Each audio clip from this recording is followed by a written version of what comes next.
The river flows, overflows, reaps, sows, and tears too. The verdant merges with hills in the faraway eyes. I have arrived in the land of the Brahmaputra. I have come in search of a story and the silence behind it.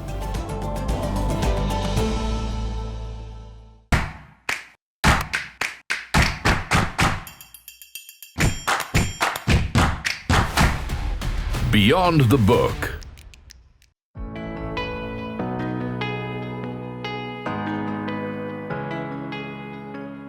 Priyanka Paul started her work as a program officer in the adolescent, sexual and reproductive health space.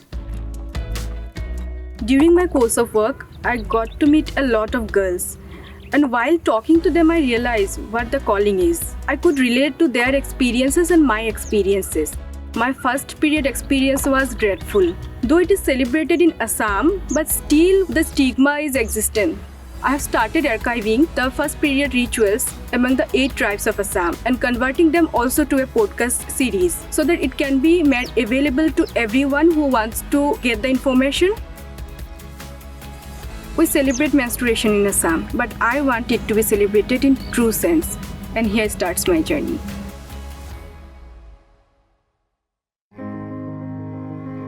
What she began as research has today turned into a deep dive into the social tapestry of her homeland, straddling indigenosity, modernity, migration, conflicts, restless politics, and running through it all, a stifled narrative of femininity. Taking us through her trajectory of work, Priyanka's first destination is Barbari, a small village in Buxa, a district in Bodoland. The autonomous territory is born out of a long and protracted battle of this indigenous group for self-determination. So I'm excited about this journey. I hope I get to meet a lot of girls and elder women who has the experience and understanding of these customs and rituals. We are here to learn about Tuloni Biya, a symbolic wedding that marks the onset of a girl's periods. বড়সকলৰ মাজত ছোৱালী এজনী যেতিয়া প্ৰথম পুষ্পিতা হয় তেতিয়া কিবা নিয়ম আছে নেকি? আছে। It is celebrated across cultures and has a social significance. It introduces girls to various aspects of adolescence. Over time, though, some say the celebrations have become burdened with rituals.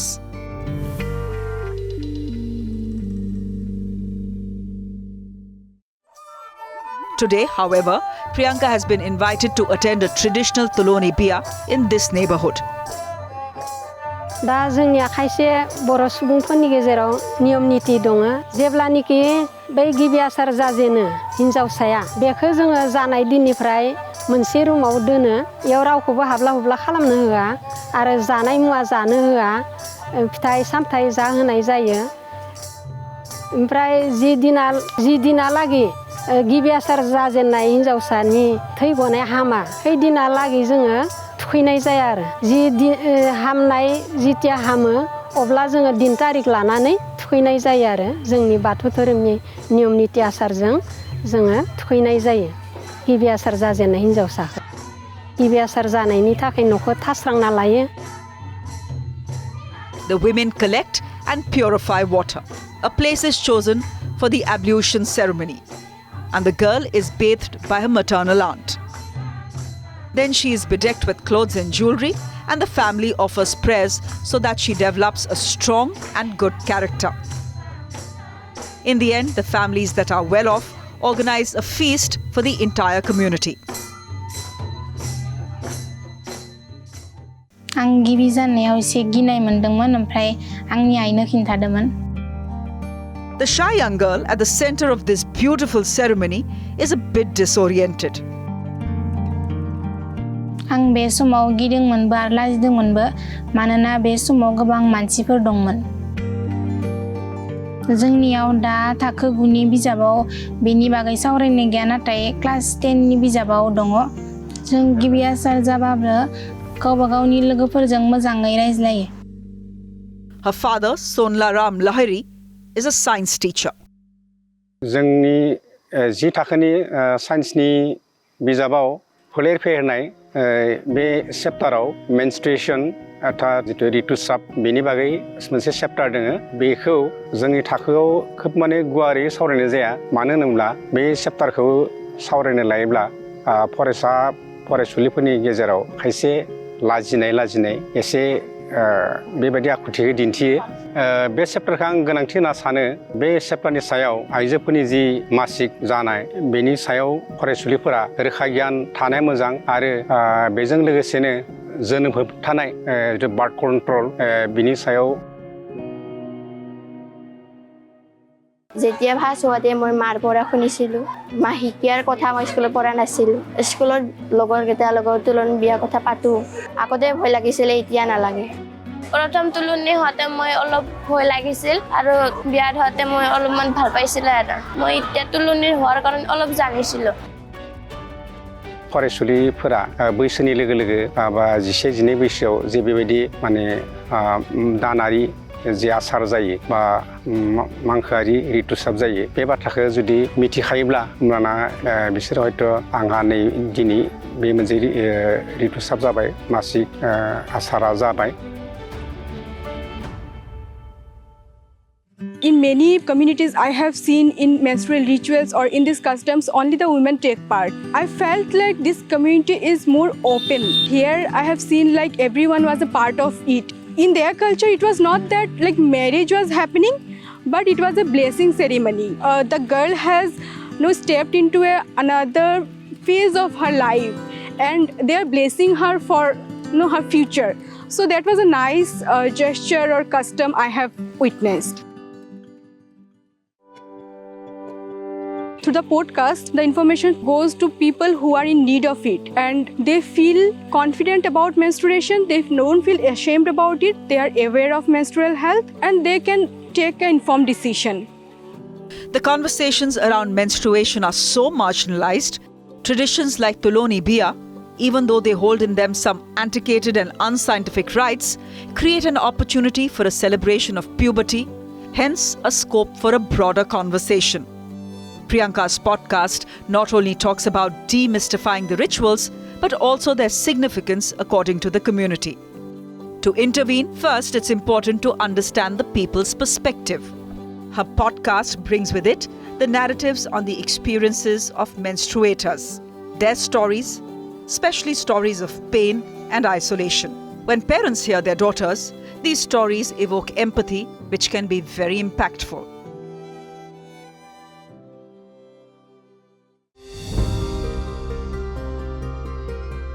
Priyanka's next destination is Dibrugarh, where a large population of the Sonwal Kacharis live.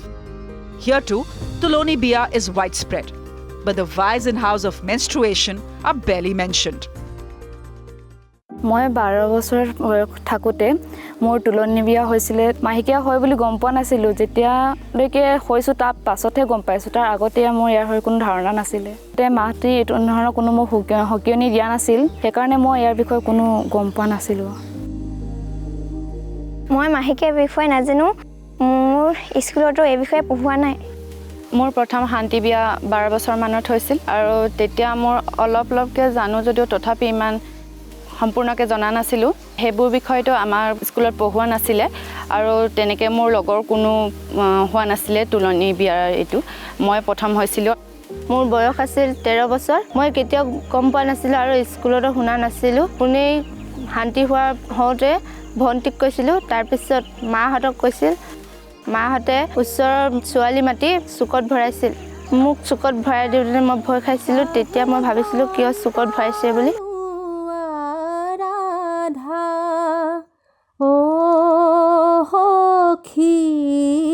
মাথেলুয়া মালা যমুনালৈ যাব লাগে ও সখী নকৰিবা হেলা মাই বুজালে যে এইটো ইমান ভাবিবলগীয়া তেনে কথা নহয় আৰু আমাৰ এক্সপেৰিয়েন্স লাহে লাহে হ'ব বুলি ক'লে আৰু তেনেকৈ পথাৰত গৰু বিচাৰিব গৈছিলোঁ তেতিয়া বায়ে কৈছে বোলে মই বিয়া হ'লো তো বুলি কৈছিলে তাৰ ঘৰত আহি খুৰা হেতি চবে ধুমধামে বিয়াখন চুকত সোমালে বায়ক শান্তি বিয়া প্ৰথম যেতিয়া মাহেকীয়া তেতিয়াতো মই স্কুলত হৈছিলোঁ যেতিয়া আচাৰ্য আৰু ফ্ৰেণ্ডহঁতে ক'লে যে এনেকুৱা হৈছে বুলি কিছুমান মোক কৈছে যে আমুকৰ পৰা দূৰত থাকা লগৰ ল'ৰাৰ পৰা আঁতৰি থাকা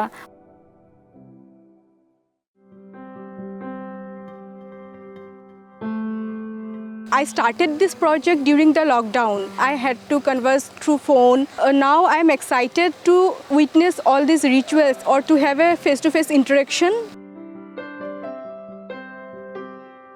এতিয়া যিদিনা শান্তি হ'ল সেইদিনা আমি চুকত ভৰালোঁ গাঁৱৰ গোপিনী মাতি আনি আমাৰ নিয়মমতে কইনাকালৰ দুখটো বহুত ডাঙৰ দুখ বুলি ভাবে সেইবিলাক নহ'বলৈকে এতিয়া নিয়মবিলাক কৰা হয় বুলি ভাবোঁ আমি জনামতে মই পুষ্পিতা হোৱাৰ সময় মই কিন্তু বয়সত হৈছোঁ মোৰ মাৰ আগত ক'বৰ কাৰণে মোৰ খুব সংকোচ হৈছিলে মই কিন্তু কান্দি নাৰ্ভাছ কি কাৰণে ভয় লাগিছিলে মই নাজানো খালি মোৰ ছোৱালীজনীৰ বিষয়তো এইটো বাৰু মই শিকাইছিলোঁ বাৰু তাই মানে খুব হেৰি কৰিছিলে আৰ্ট পৰীক্ষা আছিলে পিছদিনা মা বোলে মোৰ কিবা এটা হ'ল বুলি কৈছে তাই তইতো শান্তি হ'লি গমেই নাই পোৱা বুলি কিনে ইও মানে আৰ্ট পৰীক্ষা দিব নেপাম বুলি পূৰা কান্দি দিলে আৰু একো নহয় তই এইটো কিন্তু নিয়মখিনিতো মানিবই লাগিব কাৰণ এইটোৱেতো আমাৰ অতি প্ৰয়োজন আৰু গোটেই ভৱিষ্যতৰ কাৰণে আমাৰ এইখিনিয়ে ৰীতি নীতি এইটো মানি ল'লেহে তোৰ গোটেইখিনি হেৰি হ'ব আৰ্টৰ পৰীক্ষাটো অহা বছৰ হ'লেও দিব পাৰিবি বুলি ক'লোঁ মই হয় আচলতে এগৰাকী কিশোৰীয়ে নিজৰ তুলনী বিয়াখনক লৈ বহুত আনন্দিত হৈ থাকে এটা খুব ভাল লগা মুহূৰ্ত বুলিয়ে কৈছোঁ কিন্তু প্ৰথমখিনি অৱস্থাত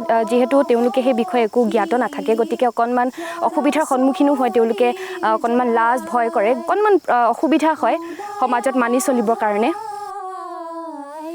এটা ভালো লাগিছিল বেয়াও লাগিছিল আৰু কিছুমান বাধা বিঘিনিও আহি পৰে এনেকুৱা তুলনী বিয়া হোৱাৰ পিছত মোৰ বিয়াত ভাল নলগা অকল নিৰামিষ দিছিলে সেইকাৰণে ভাল লগা নাছিলে তাৰমানে সেই দিনটো শান্তি বিয়া হৈ যোৱা দিনটোৰ কাৰণে মনত পৰে লোকে সৰু ছোৱালীবোৰ এতিয়া হ'লে মনত পৰে সেইকাৰণে আৰু আমিও আকৌ এবাৰ হৈছা লাগে বিয়া নাম বুলি কয় বিয়া নামত এনেকৈ কিছুমান সকিয়নি দিয়া হয় তেতিয়া মোৰ অলপ ভয় লাগিছিল শুনি মানে কথাবিলাক তেতিয়া কিবা এটা ফিল আহে ন মানে এইটো ষ্টেজ পাৰ কৰি এটা ষ্টেজ আহিলোঁ সেইটোৱে তেনেকৈ ধৰণে আছিলে আৰু Dicky is fortunate that she just missed a couple of days of school. But 2.3 crore girls end up dropping out from school forever.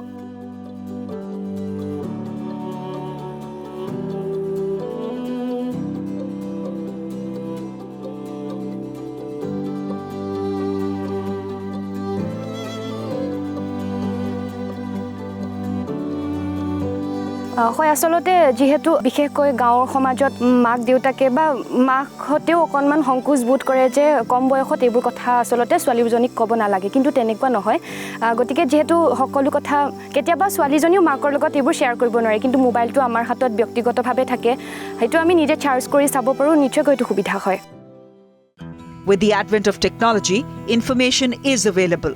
But should it be a privilege for the ones who have access to the internet? Shouldn't it be freely available to every girl who is growing up? এতিয়া কিছুমানটো 10 বছৰতো শান্তি হৈ যায় সেইবিলাকেতো বুজি নাপায় নেজানে বিশেষকৈ সৰু বয়সৰ হোৱাবিলাকৰ কাৰণে বহুত ভাল বুলি ভাবো সেইটো বুজাই দিলে মানে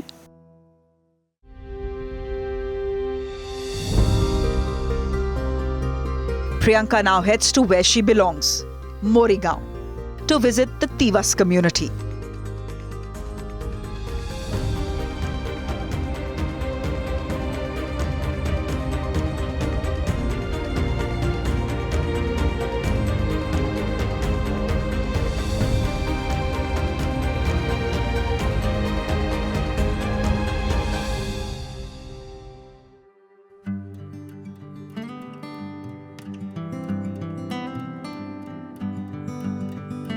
আমি ডাঙৰ হোৱাৰ লগে লগে আমাৰ পৰিৱৰ্তনো হয় হয়নে হয় ল'ৰাসকলৰ যেনেকৈ তোমাৰ দাড়ি গুফুলাই ছোৱালীৰো আৰু কিবা আৰু পৰিৱৰ্তন হয় নেকি কি হয় ঋতুস্মিতা হয় প্ৰথম যেতিয়া হয় বিশেষকৈ ছোৱালীখিনি যেতিয়া আমাৰ স্কুললৈ আহিছিলে প্ৰথম প্ৰায় তেওঁলোকে মাহত 3 দিনমান তেওঁলোকে ক্ষতি কৰে স্কুললৈ নাহা হয় যেতিয়া মই গম পালোঁ যে কি কাৰণত মই 3 দিন স্কুললৈ অহা নাছিলা তেওঁলোকে বহুতে সংকোচ বোধ কৰে ক'বলৈ গতিকে এইটো এটা তেওঁলোকৰ কাৰণে শিক্ষা এটা ক্ষতি হয় যিহেতু তেওঁলোকৰ সঠিক জ্ঞানটো নাই লগত তেওঁলোকৰ মানে যিটো নেপকিন ইউজ কৰিব লাগে যিটো তেওঁলোকে নকৰাৰ কাৰণে তেওঁলোকে হয়তো স্কুলত আহোঁতে তেওঁলোকৰ পোছাক পাতিত প্ৰব্লেম পায় অসুবিধা পায় তেওঁলোকে তাৰ কাৰণে তেওঁলোকৰ হয় কি আপোনাৰ ছোৱালীখিনি কিছুমান বেমাৰত ভুগিবলগীয়া হয় কিছুমান যৌন ৰোগত ভুগিবলগীয়া হয় আৰু তেনেকৈ তেওঁলোকৰ সঠিক জ্ঞানটো নাছিলে তাৰপিছত তেওঁলোকে যেতিয়া স্কুললৈ অহা হ'ল স্কুলত আহি তেতিয়া তেওঁলোকে ল'ৰা ছোৱালীৰ লগত বহিব লগা হয় যেতিয়া তেওঁলোকৰ মানে প্ৰটেকশ্যনটো নাথাকে বা ব্লিডিং হ'ব পাৰে এই ব্লিডিং হোৱাৰ ভয়ত তেওঁলোকে স্কুললৈ নাহে তেওঁলোকে সংকোচ বোধ কৰে আমাৰ যিটো শিক্ষা ব্যৱস্থাত ধৰক এই বিষয়টো ইমান ডিটেইলছ নাছিলে বা বৰ্তমান অলপ চলপ হৈছে আমাৰ 10ম শ্ৰেণীৰ যিটো মানে পাঠ্যপুথি বিজ্ঞানৰ তাতে আমাৰ এইটো যৌন শিক্ষাৰ বিষয়ে অলপ দিয়া হৈছে কিন্তু বস্তুখিনি যিমান বিতংভাৱে হ'ব লাগে সিমান বিতংভাৱে হোৱা নাই এটা প্ৰাথমিক পৰ্যায়তে আছে শিক্ষাটো এতিয়াও ধৰক ক্লাছত যেতিয়া আমি এই বিষয়ে পঢ়াব যাওঁ এতিয়া এজন শিক্ষক মই ধৰক বহুতখিনি জানো বুলি ক'ব পাৰি এইটো বিষয়ত কিন্তু মই ক'বলৈ অলপ সংকোচ বোধ কৰোঁ কিহৰ কাৰণে বোধ কৰোঁ আমাৰ ধৰক যিটো সামাজিক ব্যৱস্থা হয়তো ছোৱালীৰ আগত মই শিক্ষাগুৰু হৈ যদি গোটেইখিনি কথা অপেন মই কৈ দিওঁ বহুতে লাজ বোধ কৰিব পাৰে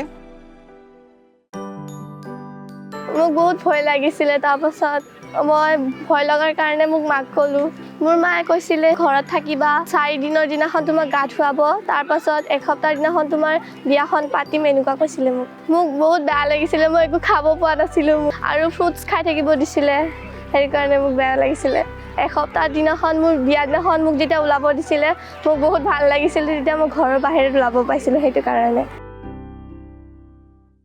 মোৰ যেতিয়া মাহেকীয়া হৈছিল তেতিয়া মই বাহিৰলৈ ওলাই যাব পৰা নাছিলোঁ বান্ধৱী সবাৰ লগত ফুৰিবলৈ বা খেলিব পোৱা নাছিলোঁ ফল মূল খায়ো এলাহে লাগি গ'ল আৰু ৰুমত থাকি 9 দিন এলাহে লাগি গ'ল ভাত দিয়ে মানে একো নিমখ চিমখ একো নাই অকল ভাত মাৰ দিয়া ভাত সেয়াই These unexplained restrictions have a deep impact. It creates a shame about the body and its natural functions.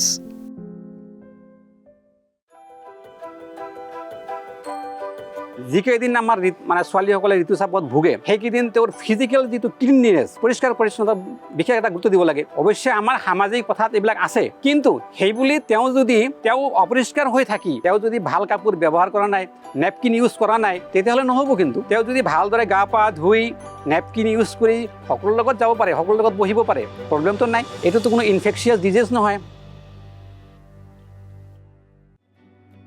This is why change-maker voices like Priyanka's have become so important. They teach us new ways to talk, learn and discuss. They teach us not to hide. They teach us to own our bodies. They teach us our rights. I just wish that children come to know more about their menstrual health. Girls are free and confident to talk on their menstrual health and they feel safe and secure about menstruation.